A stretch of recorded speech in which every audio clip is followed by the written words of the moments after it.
Je vais vous raconter l'histoire de Max Cohen, un ancien homme d'affaires ayant connu une vie tumultueuse. Un soir, dans son appartement de Manhattan, Max prit une décision qui allait changer sa vie à jamais. Lorsqu'il leva le verre de cocaïne à ses lèvres, son cœur, usé par des années d'abus et de dépendance, décida qu'il était temps de s'arrêter. Ce fut un arrêt brutal, sans préavis. Dans cet instant critique, il ne savait pas que cela l'entraînerait dans une expérience de mort imminente, une expérience qui détruirait tout ce qu'il croyait savoir sur son existence. Max avait eu une vie marquée par la violence des rues de Manhattan.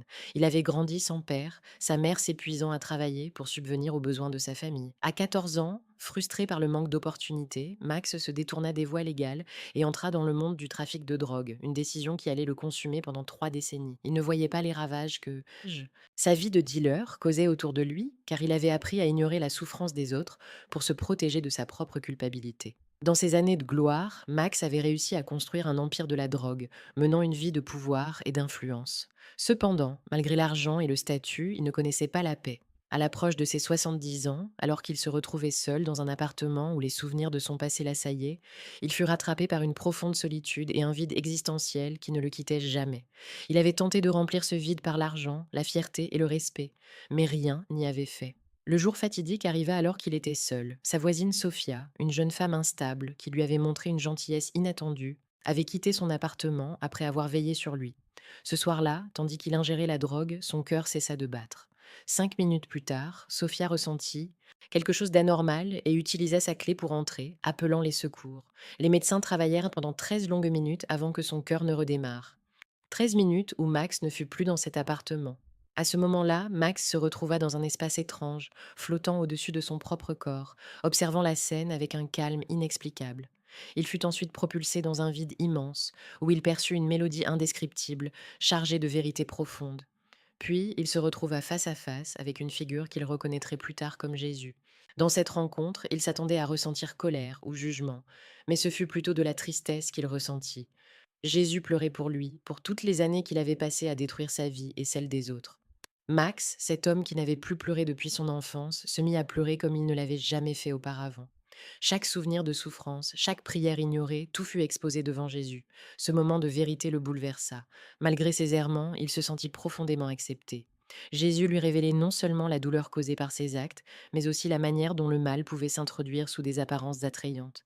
Il apprit alors que la stratégie du mal était insidieuse, masquée sous des habillages de facilité et de progrès. Dans cette révélation, il comprit à quel point la société pouvait accepter des volontés destructrices et surtout comment même les croyants pouvaient être entraînés à le faire sans s'en rendre compte. La bonne volonté pouvait pourtant mener à une réelle trahison de la foi sous prétexte de modernité et de confort. À ce stade de son récit, Max invitait son auditoire à s'arrêter et à réfléchir. Il lui demanda d'où les gens regardaient cette histoire, de quel point de vue ils percevaient ces mots qui prenaient vie devant eux. C'était une mise en garde contre l'évidence de ses propres erreurs et un appel à la prise de conscience sur le chemin qu'ils prenaient dans leur propre vie.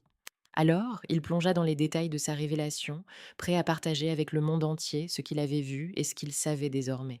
Une histoire de rédemption et d'amour, mais aussi une mise en garde contre le monde troublé qui l'entourait et les dangers qui menacèrent d'engloutir ceux qui croyaient qu'ils avaient tout compris.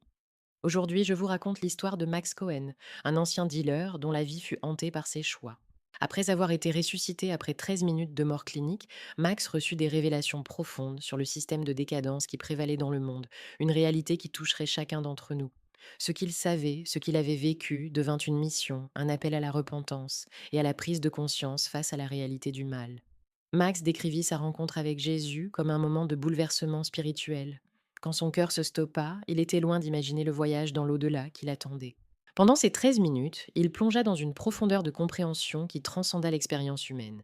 Ce qui l'effraya le plus était la clarté extraordinaire avec laquelle il perçut la vérité sur le mal.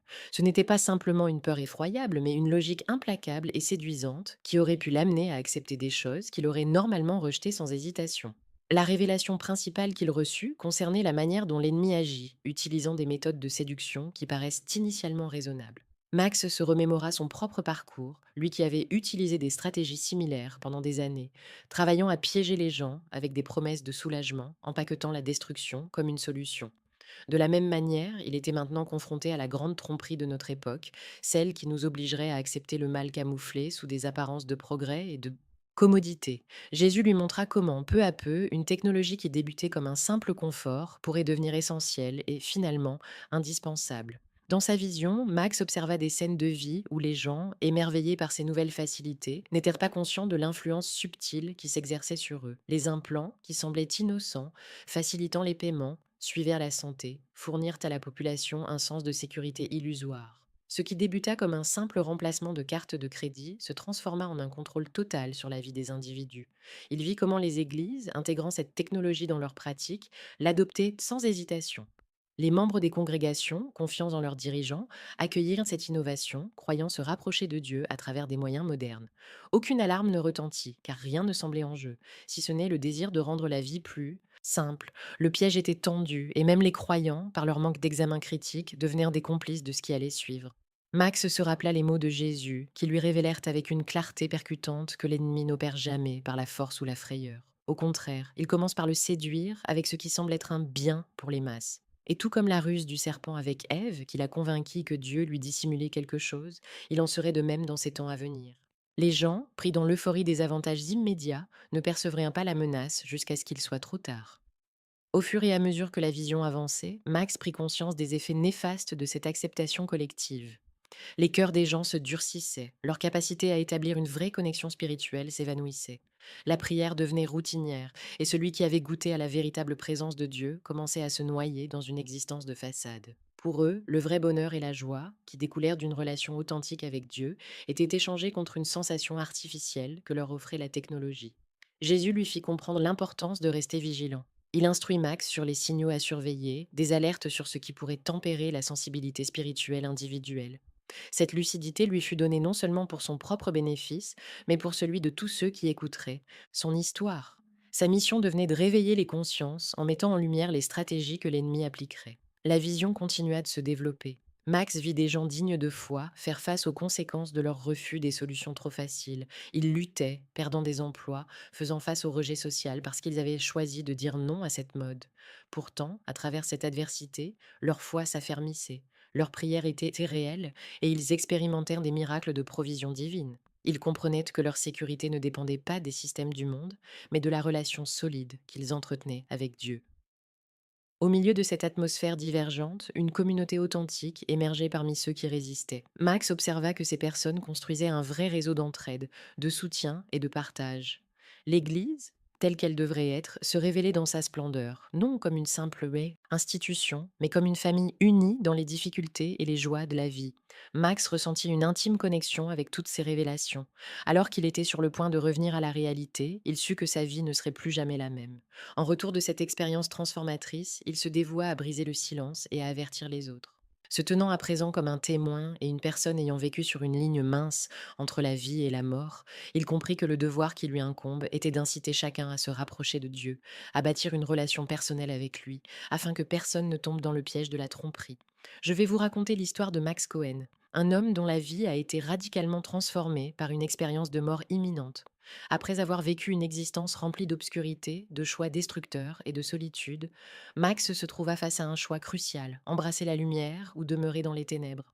En revenant dans son corps, il comprit que sa mission était de partager ce qu'il avait vécu, de mettre en garde ceux qui l'écoutaient sur les dangers du monde actuel. Max savait maintenant que son ancien mode de vie avait été fondé sur des mensonges, et il avait découvert une vérité profonde. Ce qu'il avait vu durant ces 13 minutes de mort ne se limitait pas à une révélation personnelle, c'était un appel universel. Une lumière brilla maintenant sur la manière dont l'ennemi utilise des moyens subtils pour tromper les gens, les entraînant lentement vers une acceptation de ce qui leur sera finalement dommageable. Sa première révélation concernait la nature de la technologie moderne, qui prétend rendre la vie plus facile, tout en masquant de sérieuses implications spirituelles. Max revit des scènes de personnes se submergeant dans des dispositifs qui, au début, semblaient inoffensifs.